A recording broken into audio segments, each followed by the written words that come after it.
ഈശോ മിശിഹായിൽ ഏറ്റവും സ്നേഹം നിറഞ്ഞവരെ, ഒക്ടോബർ മാസം കൊന്തമാസമായിട്ടാണല്ലോ തിരുസഭ ആചരിക്കുന്നത്. കൊന്തമാസത്തിലെ ആദ്യ വെള്ളിയാഴ്ച ഇക്കേരി സെൻറ് തോമസ് ദേവാലയത്തിൽ നടക്കുന്ന നൈറ്റ് വിജിലിൽ പരിശുദ്ധ അമ്മയോട് ചേർന്ന് ദിവ്യകാരുണ്യ സന്നിധിയിൽ നമ്മുടെ നിയോഗങ്ങൾ സമർപ്പിച്ച് തിരുസഭയ്ക്ക് വേണ്ടിയും നമ്മുടെ കുടുംബങ്ങൾക്ക് വേണ്ടിയും ഈ ലോകത്തിന് വേണ്ടിയും നമുക്ക് പ്രാർത്ഥിക്കാം. കർത്താവിൻ്റെ ദൂതൻ സ്വർഗീയ ദൂത് മറിയത്തോട് അരുളി ചെയ്തപ്പോൾ മറിയത്തിൽ നിറഞ്ഞ അഭിഷേകത്താൽ നമ്മുടെ ഹൃദയങ്ങൾ നിറയട്ടെ. പരിശുദ്ധ മറിയം സ്വർഗീയ സമ്മാനവുമായി എലിസബത്തിൻ്റെ ഭവനത്തിലേക്ക് കടന്നു ചെന്നപ്പോൾ എലിസബത്തിൻ്റെ ഭവനം പരിശുദ്ധാത്മാവിനാൽ നിറഞ്ഞതുപോലെ നമ്മുടെ ഭവനങ്ങൾ സ്വർഗീയ അഭിഷേകത്താൽ നിറയട്ടെ.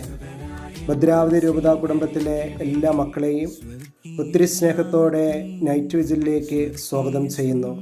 ജപമാല മാസം ആദ്യ വെള്ളിയാഴ്ച രാത്രി അമ്മയോടും അമ്മയുടെ തിരുക്കുമാരനോടും ചേർന്ന് നമുക്ക് പ്രാർത്ഥിക്കാം, അനുഗ്രഹങ്ങൾ പ്രാപിക്കാം.